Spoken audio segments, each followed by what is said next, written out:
Я бы так начал. Каждый из нас рано или поздно, иногда слишком поздно, задается вопросом, состоялась ли в его жизни любовь. Вот этот вопрос и будет лейтмотивом нашего сегодняшнего разговора.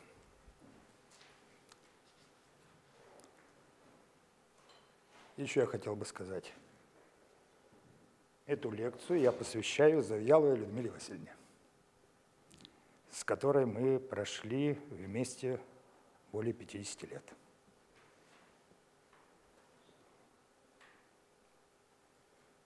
Ну и тут без стихов не обойтись. Но вот глаза, они уходят навсегда, как некий мир, который так и не открыли, как некий Рим, который так и не отрыли, и не отрыть уже. И в этом вся беда.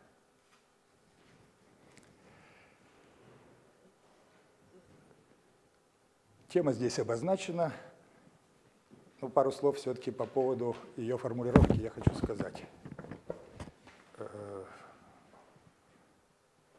Написано тут «этюды». Но, как известно, этюд – это в живописи набросок, а в музыке это небольшое музыкальное произведение, в которое отрабатываются техники исполнения в различных вариациях. Вот, получается, что здесь я тоже хочу отработать технику рассуждения о любви, рассуждения философского.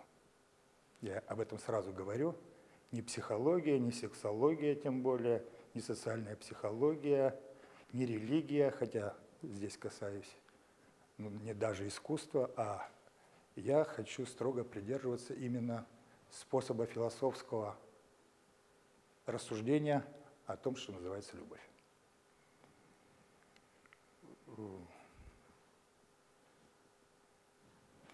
Ну и, иначе говоря, я хочу вместе с вами войти в поле философского мышления или в поле философии любви.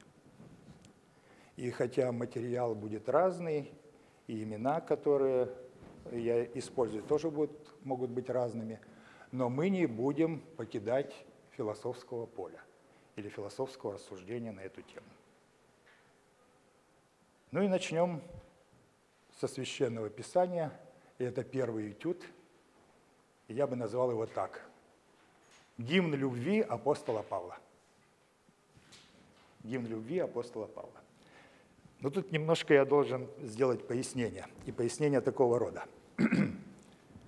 Известно, что наиболее распространенным, во всяком случае, в христианстве, в восточном христианстве, является греческий перевод Священного Писания, как Ветхого, так и Нового Завета. Кстати говоря, большую работу над этим переводом делала Александрийская школа. И вот если иметь в виду этот перевод, то там на другие языки переводилось слово, греческое слово «агапе». Когда мы читаем в тексте апостола Павла «любовь», то мы должны помнить, что в первоначальном греческом тексте это было агапа. И вот в этой связи несколько слов о терминах или определениях, даже не определениях, а о тех словах, которые в древнегреческом языке обозначали любовь. Ну, раз с агапы начал, с точки зрения греков агапы – это жертвенная, нисходящая к ближнему любовь. И в определенном смысле она смыкается, особенно когда оно стало использоваться в текстах Священного Писания, с божественной любовью, которая не сходит в равной степени на всех. Вот это использование слова «агапы». Второе слово, которое на греческом обозначает любовь, это «сторге». Значит, «сторге» — это обозначение любви родителей к детям и детей к родителям. Это такая внутрисемейное пространство использования этого слова обозначающего любовь во-вторых. В-третьих, известное слово, достаточно распространенное во многих терминах, которые мы используем, это филио. Филия – это избранническая любовь, любовь-дружба, любовь-товарищество. Кстати говоря, очень важным элементом в использовании этого слова, особенно я это подчеркиваю, когда мы его раскрываем в слове «философия», это то, что избранническая любовь предполагает некую независимость, автономию индивида.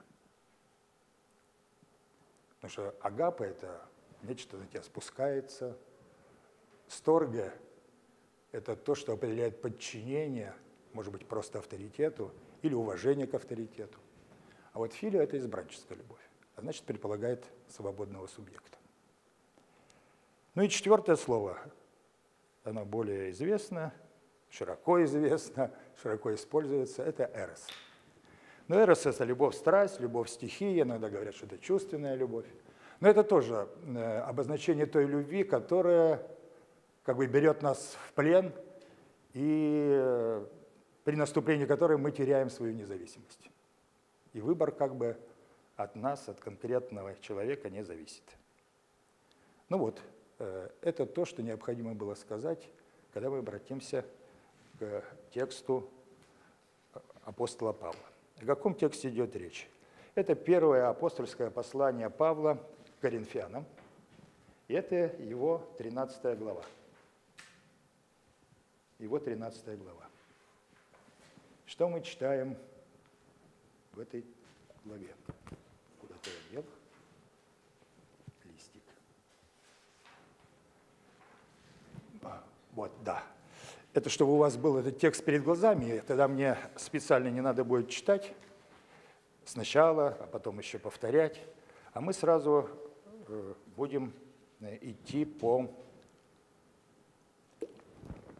как принято говорить, по песням. Вот первая, вторая и третья песня 13 главы. Ну, я осмелился, хотя, конечно, я попытался посмотреть разные религиозные сайты, в том числе православные сайты, где священники или служители, связанные с какими-то христианскими общинами, вот каким-то образом комментируют. Но я взял на себя смелость здесь спуститься в свободное плавание, попытаться, ну, может, где-то пересечение будет, попытаться вот проинтерпретировать то, что пишет апостол Павел, исходя из запроса философии, а во-вторых, следуя своей собственной интуиции. Итак, вот первая песня. «Если я говорю языками ангельскими, человеческими, а любви не имею, то я медь звенящая или кимвал звучащий». На мой взгляд, это означает то, что у любви, конечно, есть разные языки. Это и слово, и жесты, и пластика тела, и действия, и поступки, и многое другое. Здесь речь идет о слове. Причем слове разных градаций, от человеческого до ангельского.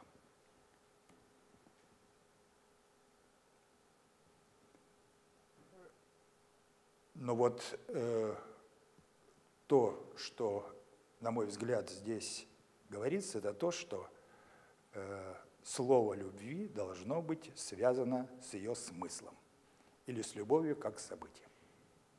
Иначе это один звон. Если не постигаешь смысл, то твое слово звенит просто. Кимвал звучащий или медь звенящая. Вторая песня. «Если имею дар пророчества и знаю все тайны, и имею всякое познание и всю веру, так что могу и горы переставлять, а не имея любви, то я ничто». Получается так, что все наши целеполагания, на которых нас сейчас особенно настраивают, все наши знания, которые на нас сегодня, как пытается свалить, даже наша вера, более того, наши деяния – ничто. Ничто, если в них нет ответа «зачем?», то есть смысла. И этот смысл во второй песне связывается именно с любовью. Третья песня. «И если я раздам все имение мое и отдам тело мое на сожжение, а любви не имею, нет мне в том никакой пользы». Интересно получается. Получается, что любой альтруизм, который мы осуществляем и которым можем гордиться, даже самопожертвование, но альтруизм и самопожертвование без сердца – это пустая или ложная форма, которая может быть наполнена самолюбованием, пиаром, расчетом или скрытой корыстью. Вот часто в этой связи мы слышим, что как важно достигать справедливости. Вот исходя из этого смысла третьей песни, можно сказать так: справедливость, не доведенная до милосердия, ничто. Справедливость ради формы, справедливость ради самоутверждения не имеет смысла. Или ничтожит, как сказал бы Гегель, самую себя. Это вот три песни, и давайте перейдем теперь к следующим. Это 4, 5, 6, 7 и 8. Я их зачитаю, а потом сделаю некое обобщение. Хотя тут оно напрашивается, и, наверное, такой вывод не так сложно сделать любому. Любовь долготерпит, милосердствует, любовь не завидует, любовь не превозносится, не гордится, не бесчинствует, не ищет своего, не раздражается, не мыслит зла, не радуется неправде, а сорадуется истине, все покрывает, всему верит, всего надеется, все переносит. Любовь никогда не перестанет, хотя и пророчества прекратятся, языки умолкнут, и знания упразднятся. Вывод здесь простой, на мой взгляд. Во-первых, что любовь – это труд души, а во-вторых, это принцип жизни. Теперь 9 и 10 песни.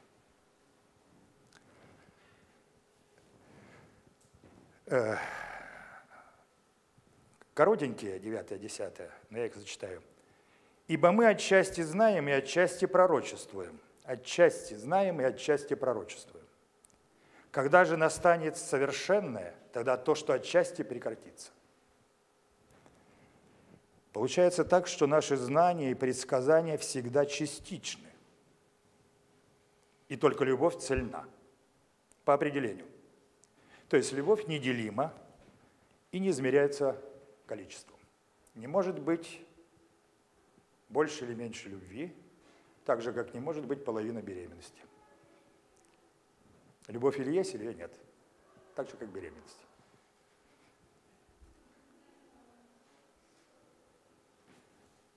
Очень интересная следующая, 11-12 песни. «Когда я был младенцем, то по-младенчески говорил, по-младенчески мыслил, по-младенчески рассуждал, а как стал мужем, то оставил младенческое. Теперь мы видим, интересно, теперь, оставив младенческое, мы видим как бы сквозь тусклое стекло, гадательно. Тогда же, то есть я полагаю в младенчестве, лицом к лицу. Теперь, когда я стал взрослым, я знаю отчасти, а тогда познаю, подобно как я познан. Долго размышлял над тем, что же здесь сказать, читал, как вокруг этого интерпретаторы, богословы ходят, и они-то все сводят к тому, что, по сути дела, речь идет о божественном просветлении. Все остальное частично. Но можно немножко по-другому рассуждать и прийти к выводу о том, что для любви и ее уяснения, от слова «ясно», нужно покинуть младенческое, которое якобы лицом к лицу, ясное и очевидное. Нужно пройти путь сквозь заблуждение и туман.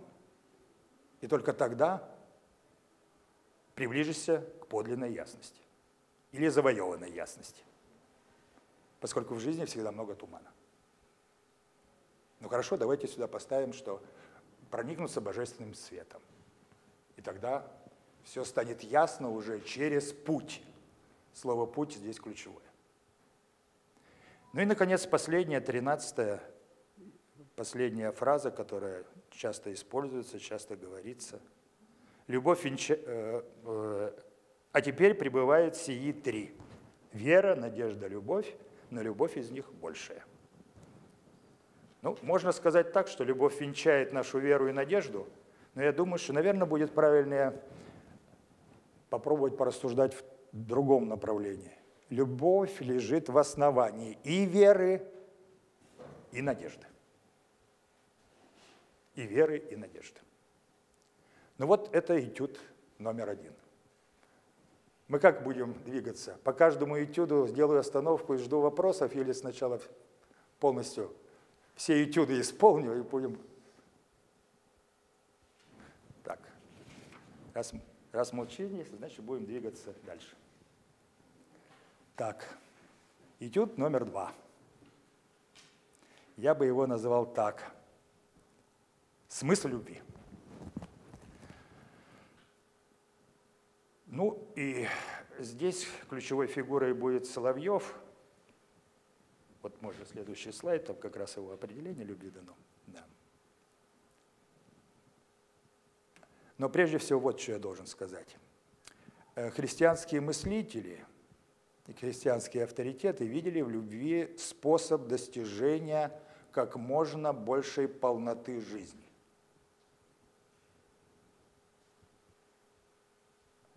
В единстве с божественным законом и правдой, божественной правдой. Но вот дело в том, что мы примерно тот же ход мысли, на мой взгляд, обнаруживаем и у Платона, в частности, в его диалоге «Пир». В диалоге «Пир» обсуждается вопрос любви, правда, там речь об эроте идет, но по ходу дела оказывается, что, если мы запомнили коннотации 4 слов греческих, связанных с любовью, то обсуждение эрота там в платоновском диалоге «Пир» как бы использует, наверное, все или почти все богатство греческого языка в обозначении любви. У Платона там говорится о лестнице любви, по которой должен подниматься человек. И эта лестница любви у Платона двигается от чувственной, плотской любви к любви платонической. Только я прошу учесть, что я здесь использую термин, который широко вошел в оборот, и во всяком случае он вульгаризирует Платона. Не буду разъяснять, вы и так знаете, что сегодня в обиходе понимается под платонической любовью. Для Платона же то, что связано именно с этой, назовем его, ладно, платонической любовью, это движение к идее прекрасного. Причем идея прекрасного, значит, это прекрасное само по себе.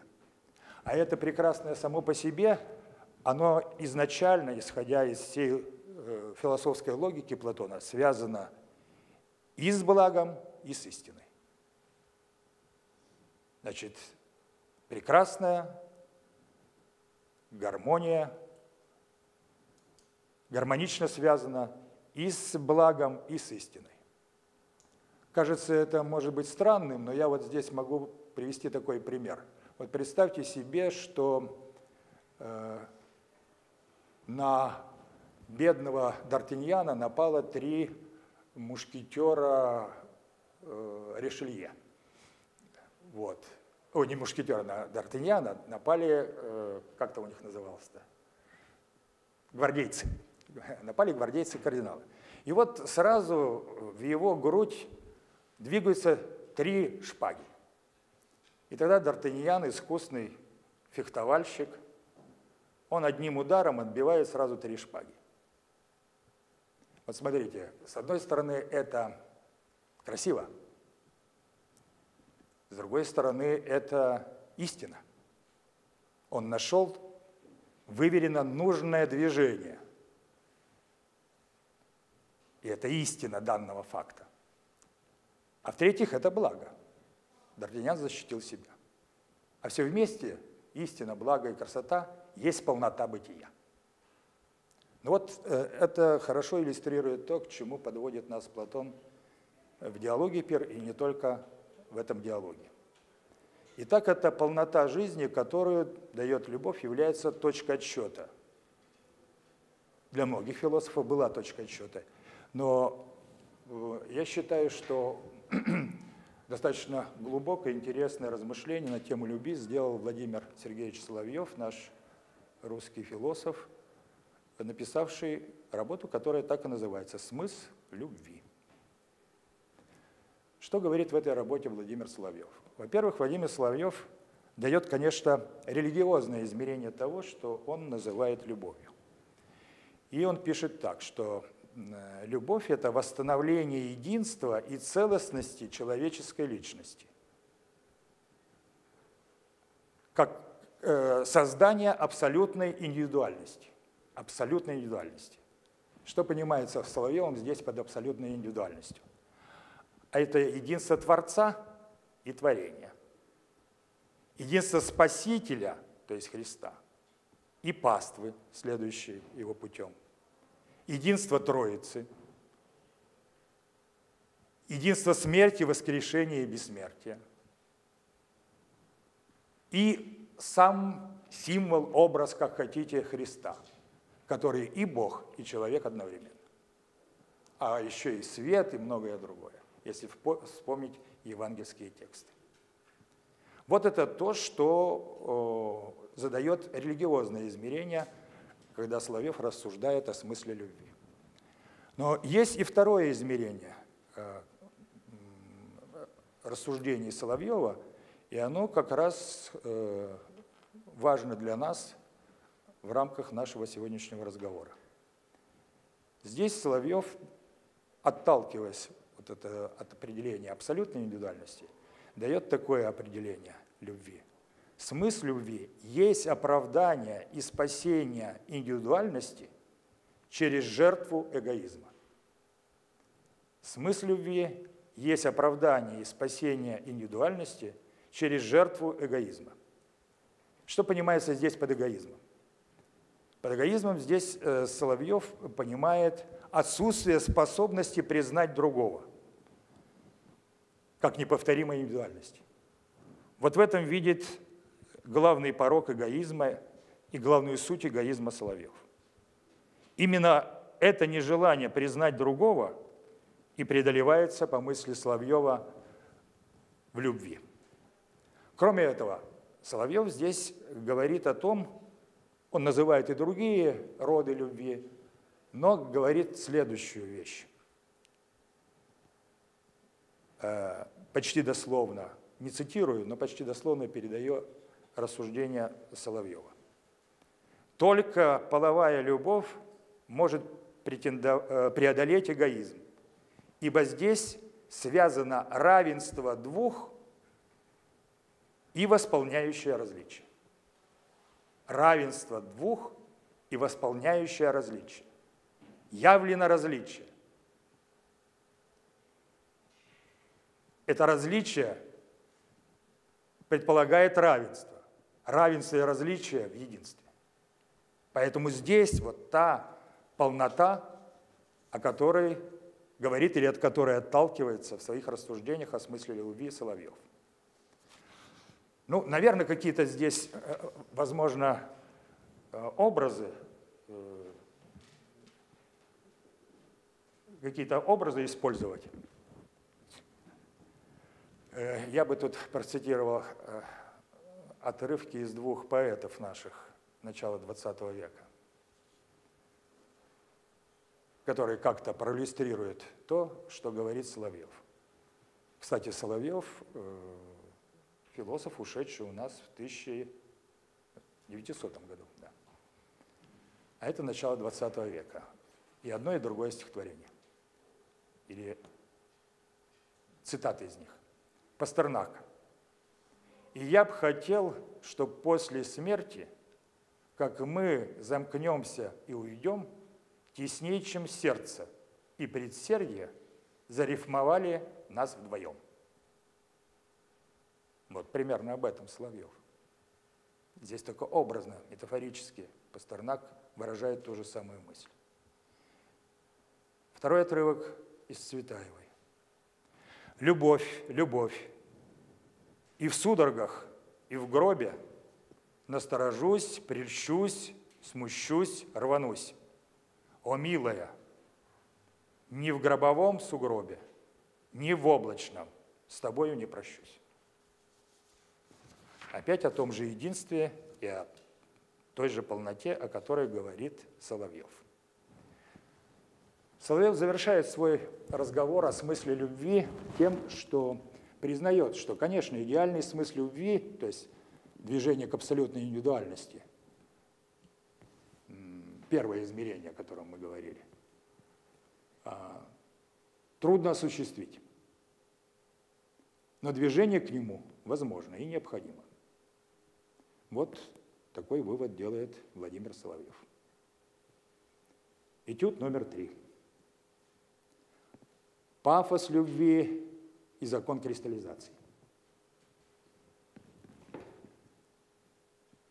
Там у нас тут еще вот есть Гегель, я думаю, что он тоже, я имею в виду вот в текстах, я думаю, что он перекличка есть между Гегелем и Соловьевым. Я тут взял определение Гегелем любви из философии духа. Любить – это значит потерять себя в другом и в этой потере вновь приобрести. То есть, на ту же тему, в том же движении можно увидеть рассуждения и Гегеля, что и у Соловьева. Итак, возвращаемся к пафосу любви и к закону кристаллизации.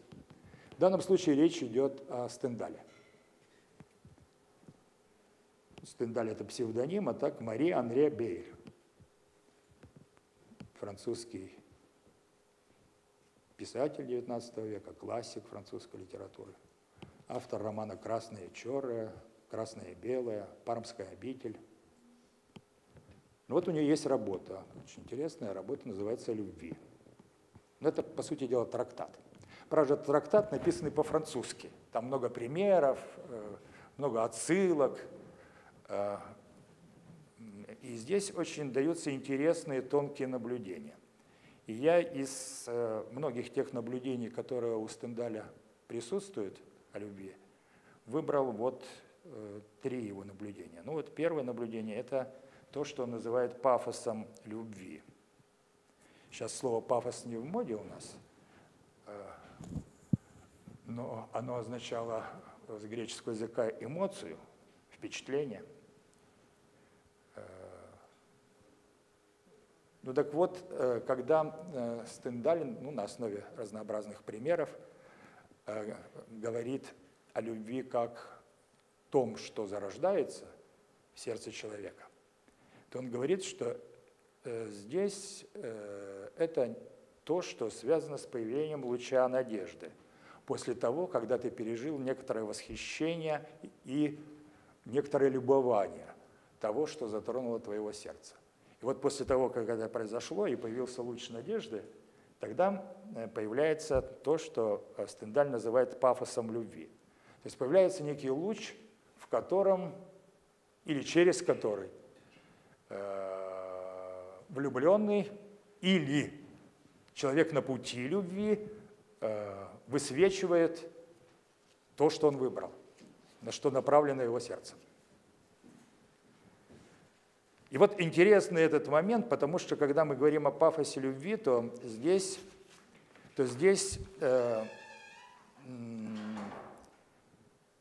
появляется вот та проблема, которая часто обсуждается. Вот, с одной стороны, это поговорка такая есть: «Любовь зла, полюбишь и козла». Да? Так вот, если пафос любви есть, то ты видишь нечто такое, что другие совсем не видят, другие видят нормально, правильно, а человек, пребывающий в пафосе любви, видит все искаженно, иллюзорно, в тумане любви и так далее и тому подобное. И вот в этой связи вводится Стендалем также закон кристаллизации. Закон кристаллизации в любви, он имеет положительное, подразделы, положительная кристаллизация и отрицательная кристаллизация. У него связано с положительной и отрицательной кристаллизацией фазы любви или этапы любви. Так вот, что такое положительная кристаллизация? После того, когда человек убеждается, что да, он влюблен, это после того, как луч надежды там появился у него, и любовь, собственно, родилась. И вот тогда наступает то, что называет Стендаль первичной кристаллизацией. Первичная кристаллизация тогда, когда к тем качествам, которые якобы у меня, якобы я объясню потом, якобы вызвали восхищение, я потом дальше прибавляю все новые качества. Я складываю вот такой магический кристалл. Я собираю все лучшее. И образ становится все прекраснее и прекраснее. Вот это первая или позитивная кристаллизация. Ну, дальше Стендаль говорит о том, что следующий этап любви – это появление сомнения. И когда человека посещает сомнение, то наступает вторая кристаллизация, и любовь вступает в свою последнюю, седьмую по Стендалю фазу – это отрицательная кристаллизация. Вот ты усомнился и увидел вдруг негативные, неприемлемые черты. И начинаешь вокруг одной к одной привязывать другую, потом третью, четвертую, и начинается обратный отсчет. И вместо обаятельной девушки перед тобой вдруг явится в один прекрасный момент Мегера. Все. Стендаль говорит, что на этом любовь закончилась. Ну, тут он так по-французски все это описал очень красиво, но я вот хотел бы здесь остановиться... Нет, это я позднее сделаю. Тут очень есть интересный один момент, но мы еще вернемся к Стендалю, когда перейдем к Мамардашвили. Вот это этюд, связанный со Стендалем. Следующий этюд я назвал бы «Искусство любить». И этот этюд связан с работой Фромма, которая так и называется «Искусство любить». Работа была издана в 1956 году, и я хотел бы остановиться на тех тезисах, которые в этой работе мне показались важными и перекликающимися с тем, что я до этого говорил в других этюдах. Ну, во-первых, важно определение любви. В общем-то, тут определение любви у Фромма отличается от того, что мы слышали до сих пор, допустим, у Соловьева или у того же Гегеля. Эрих Фромм определяет любовь как искусство. И это искусство подобно тому, как жизнь является искусством. Есть такое слово «искусство жить». Вот греки, кстати говоря, понимали мудрость или стремление к мудрости, а значит философствование, как научение искусству жизни. Так вот, любовь – это искусство по Фромму. Вот отталкиваясь от этого определения, Фромм дает очень интересный, если хотите, здесь ну, такой, даже есть аспект социально-психологический. Он разбирает некие стереотипы современного обыденного дискурса или нарратива. Сейчас чаще стали говорить нарратив. О любви. Эти расхожие представления, они превращаются в набор стереотипов. И он пытается их развенчать. Вот по меньшей мере на 3 можно остановиться. Первое такое расхожее убеждение в том, что главная проблема любви – это как быть любимым. По этому поводу даже масса книжек пишется психологами, социальными психологами, ну, и теми, кто желает заработать на важной теме, дают массу рекомендаций, как научиться, чтобы тебя любили. Как нужно себя вести, как любили, ну и что нужно делать и так далее. Так вот, Фромм говорит, и серьезно возражает, приводит достаточно аргументов, что главная проблема в другом. Это не как быть любимым, а как любить самому.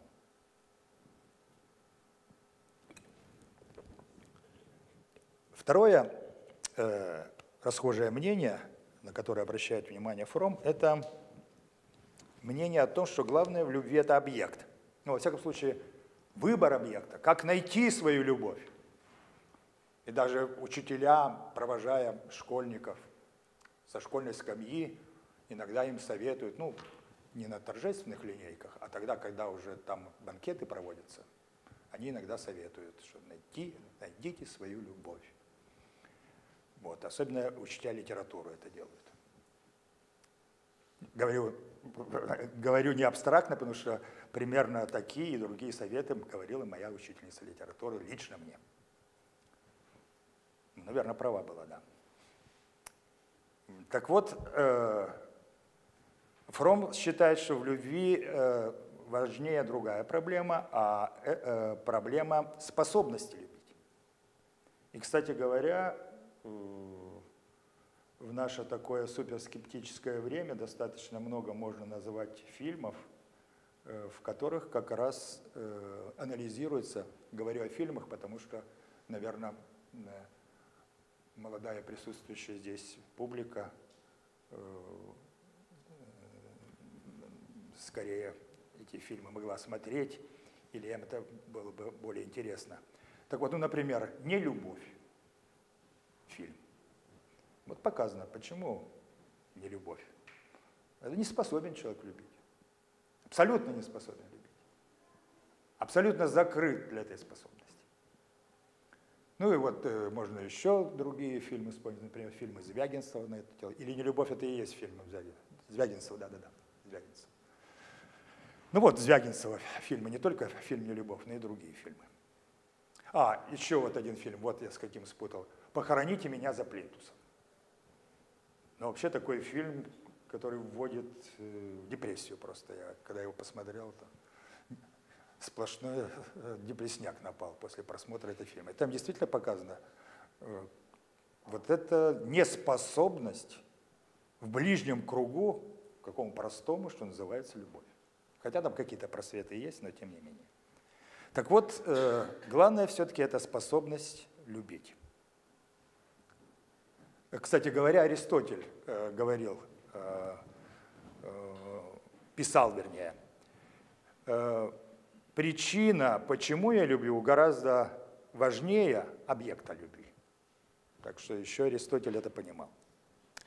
Ну, третье расхожее мнение, или общее место, или то, что характеризует сегодняшнее отношение или рассуждение любви, это отождествление влюбленности и любви. То есть влюбленность, то, что можно вспомнить, свести шепот, робкое дыхание, трели соловья и так далее. Ну вот это то, что можно назвать влюбленностью.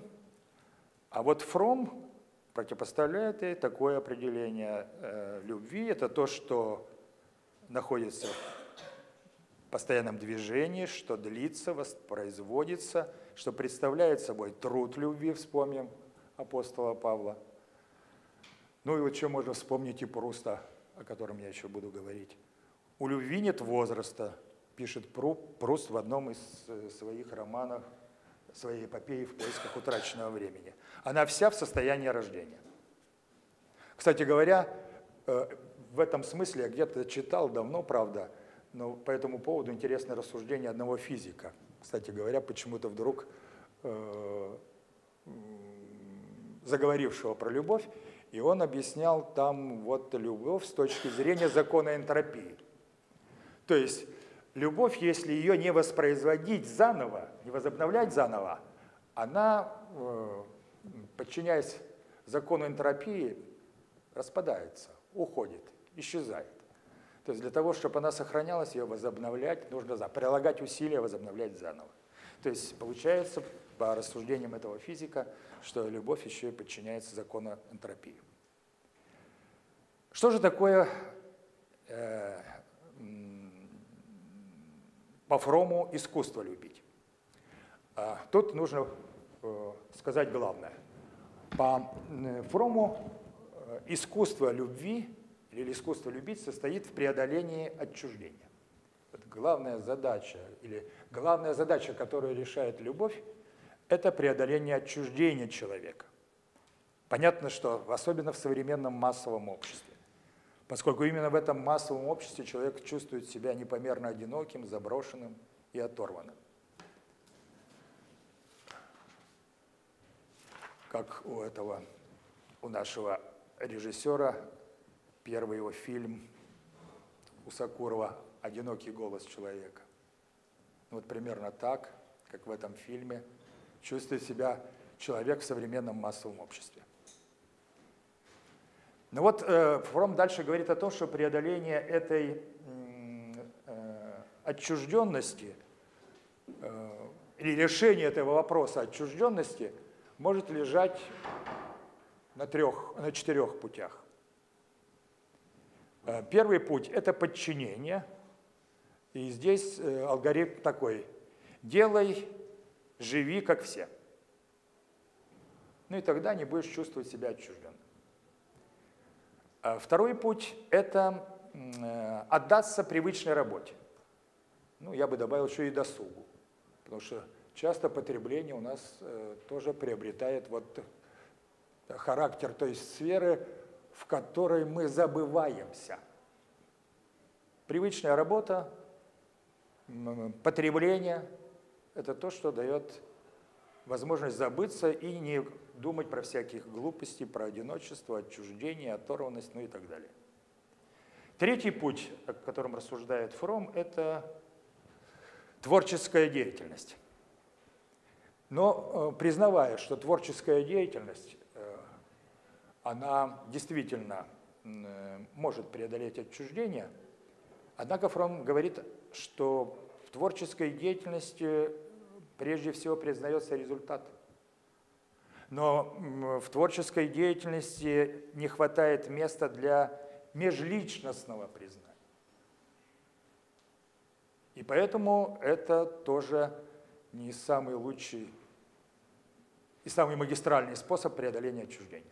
И поэтому он дальше говорит о 4-м пути, это, как вы поняли, путь любви, в котором происходит единение двух индивидуальностей, взаимное признание конкретной неповторимости другого.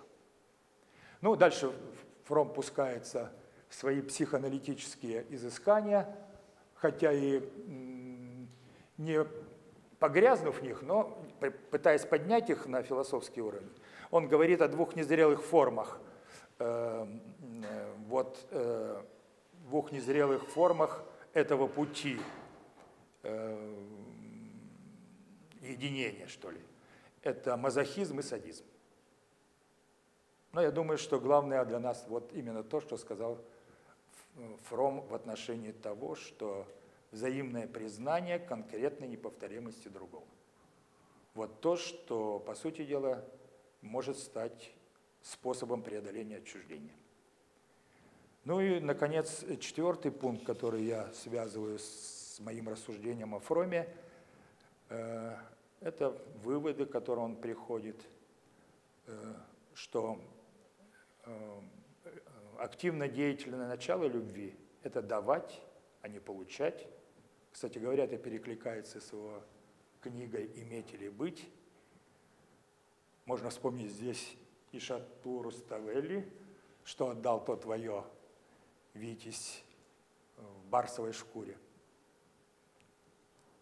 Значит, способность любить, отдавая, это саморазвитие личности, вера в свои силы, готовность к риску жить. Вот это этюд номер 3, связанный с Фромом. 4, вернее, 4, связанный с Фромом. Ну и теперь 5-й, завершающий этюд, это событие любви. Здесь я поведу речь о Мамардашвили. Но прежде чем обратиться к Мамардашвили, к его способу рассуждения о любви, следует учитывать, что два обстоятельства. Во-первых, как Мамардашвили понимает философию, потому что он строит философское рассуждение о любви. Но понимает философию не всегда так, как как общепринято, не всегда так, как стереотипно иногда воспроизводится, как истина в конечной формулировке. Философию Мамардашвили понимает как часть нашей жизни, как способ восстановления и узнавания того, что есть на самом деле. Вот подход Мамардашвили к философии.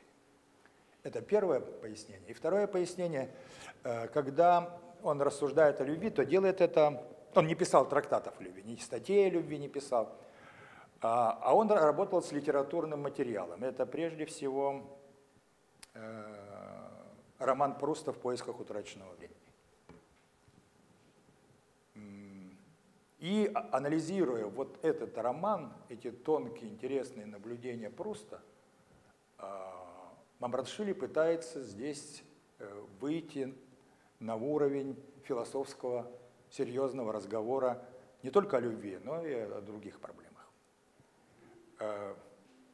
Ну, сразу скажу, если здесь есть филологи, то литературоведы, филологи, занимающиеся Прустом, говорят, что ничего там о Прустовом Мамардашвили не осталось. Ну, лично для меня это не очень интересно. Осталось там что-то от Пруста или не осталось, если надо, можно его прочитать самому, а не вслед за Мамардашвили узнавать. Ну вот, это два обстоятельства.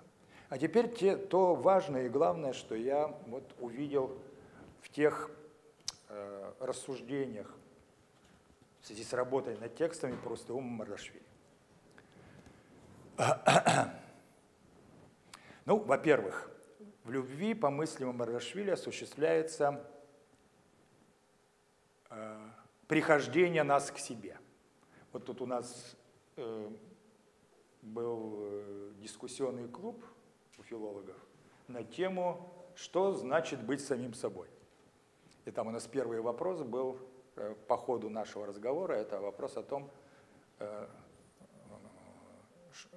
что такое я, что ли? Как я задаю тождество с самим собой. Ну так вот, в любви как раз осуществляется, по мысли Мамардашвили, прихождение нас к себе. То есть как бы переоткрытие себя.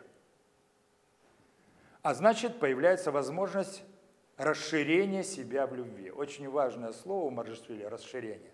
Он в разных контекстах о нем говорит и по-разному трактует, но смысл один и тот же.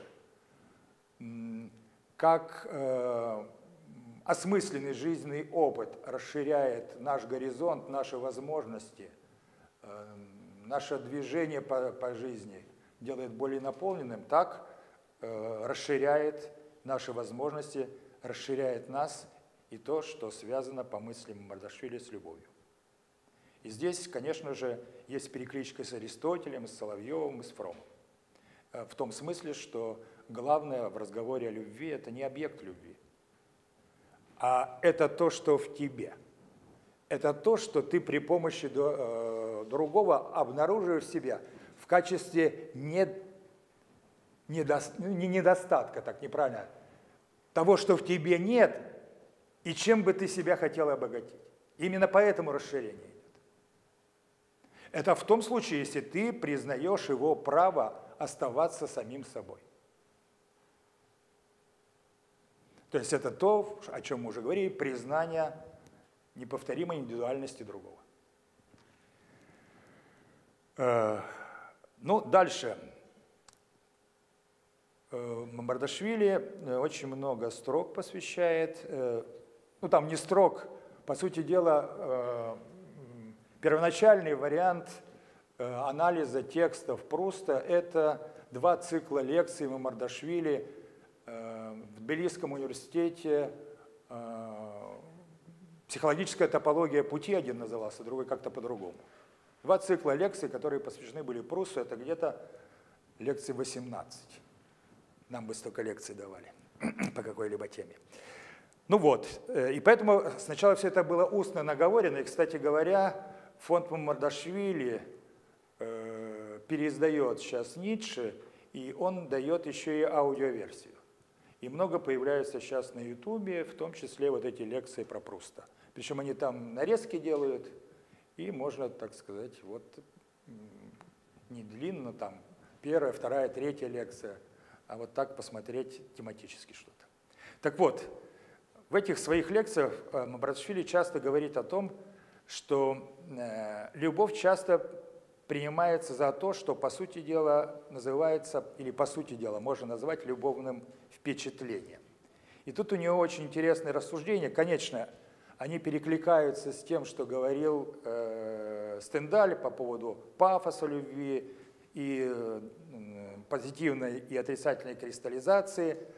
Но очень интересные здесь ходы мысли открывает Мамардашвили, и я хотел бы на них остановиться. Вот в этой ситуации, почему он говорит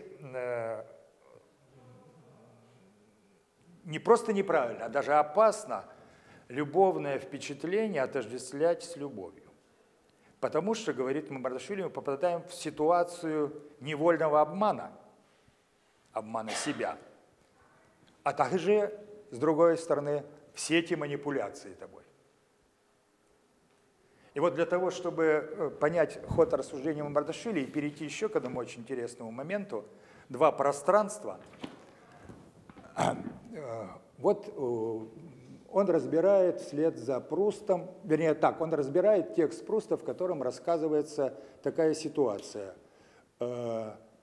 Марсель, герой романа Пруста,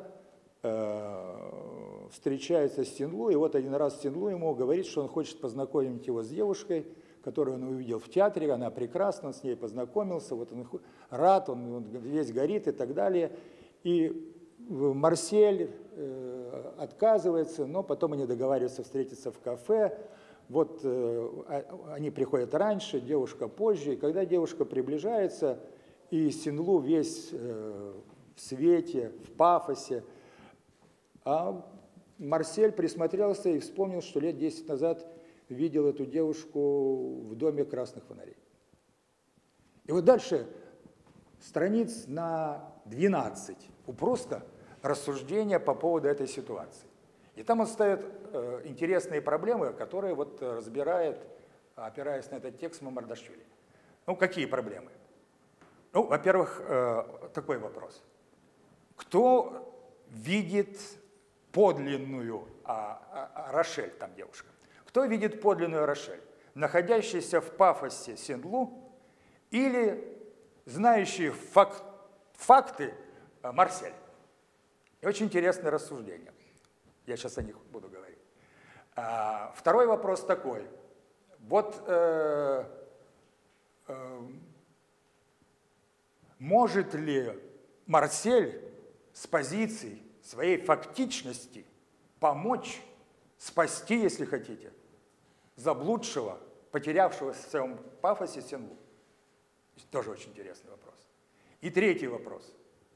Стенлу, находясь в пафосе, это правильная дорога? Или это неправильная дорога? Ему дальше надо идти?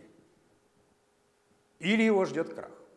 Вот все эти вопросы Мамардашвили разбирает, вводя такое понятие двух пространств. Вот в человеческом общении, в котором всегда есть какие-то оценки, отношения, симпатии и так далее, имея в виду это человеческое отношение, мы должны помнить о том, что мы можем находиться в разных пространствах. В каких разных пространствах? Ну, допустим, если мы хотим понять что-то в отношении своего собеседника, своего друга, подруги, коллеги и так далее, мы должны сначала попасть в одно пространство. Вот если брать на примере Стенлу, то в каком пространстве он пребывает, понятно. Ну, сначала это было пространство театра, и Рошель в театре – это совсем не Рошель за пределами, наверное, театра. Но это пространство стало началом. Стало началом и стало, как у нас сегодня принято говорить в СМИ, пузырь такой. через которое теперь вот на все смотрит. И там все значимо, там все по-другому, там все смыслы присутствуют. А есть другое пространство. Это, допустим, пространство Марселя, для которого Рошель – это одна из девушек, причем одна из не лучших девушек. Он фактологически смотрит на вещи. То есть это пространство, как говорит, например, безразлично. Это безразличное пространство.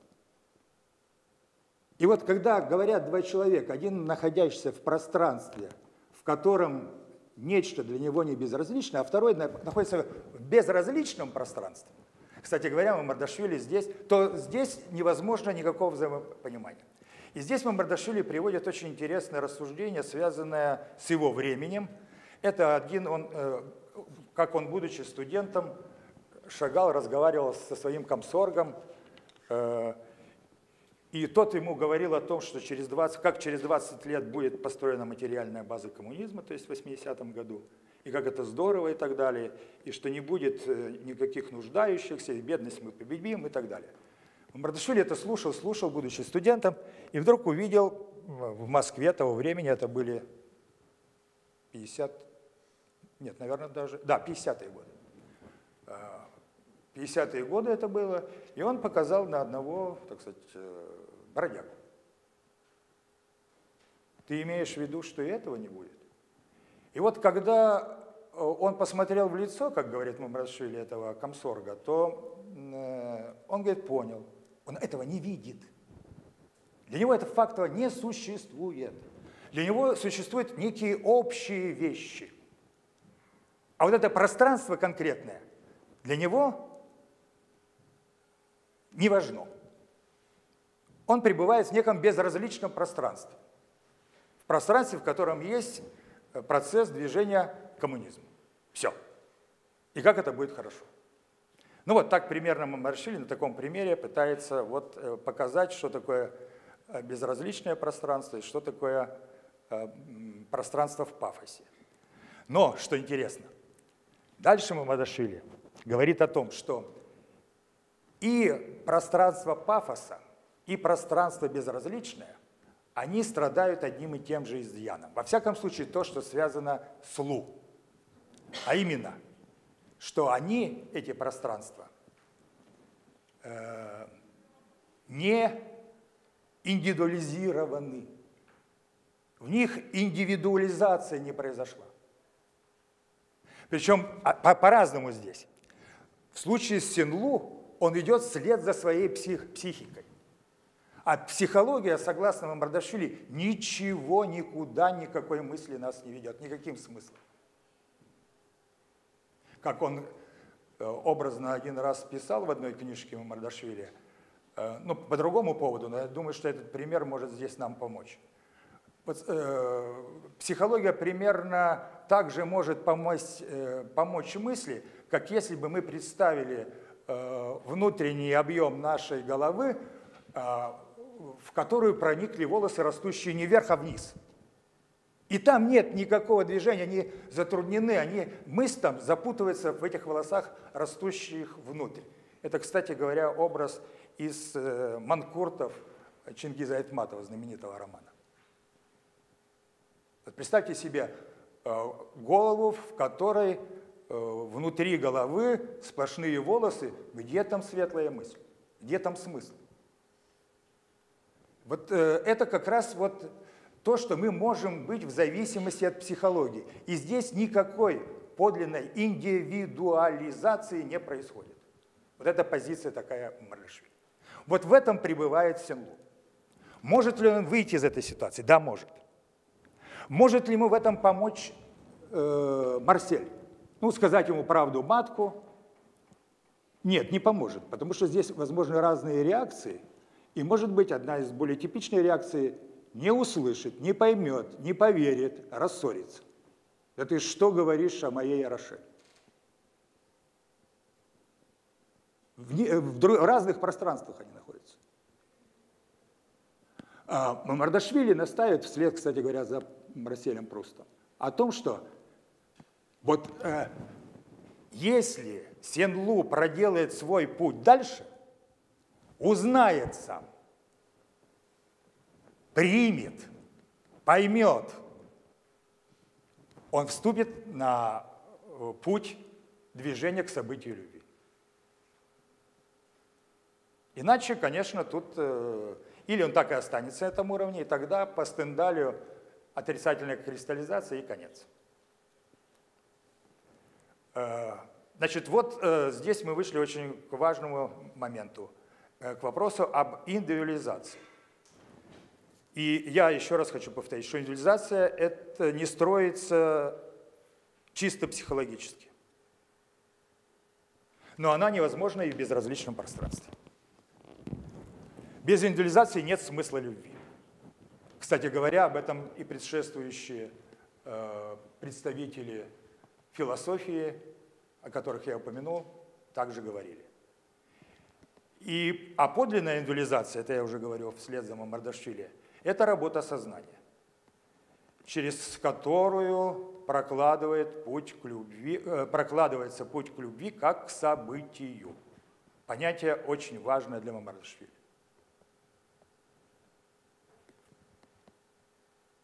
Ну и, наконец, последнее, на что я хотел бы обратить внимание у Мамардашвили, это то, что он разворачивает, я не буду это разворачивать, просто повторю, я уже цитировал это, цитату из Пруста: «У любви нет возраста, она всегда в состоянии рождения или возобновления». Вот 5 этюдов, а теперь финал. Что я хочу сказать в заключение? Ну, тут у меня 3 вывода.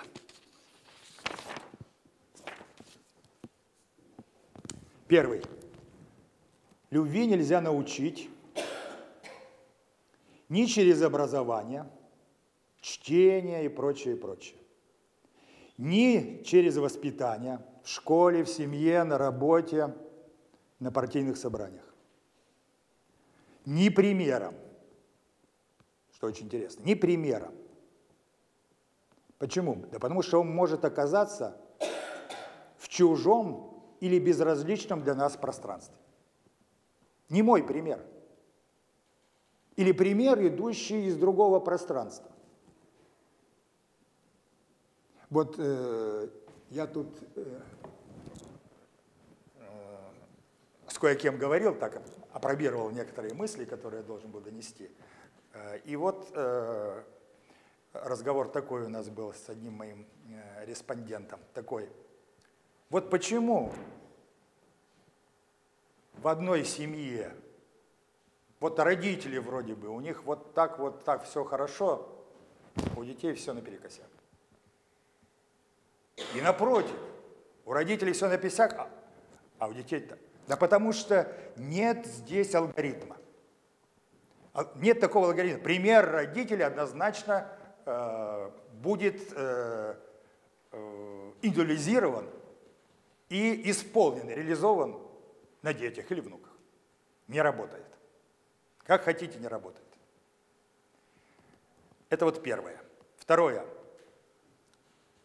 Нет и не может быть никаких привилегированных точек для любви.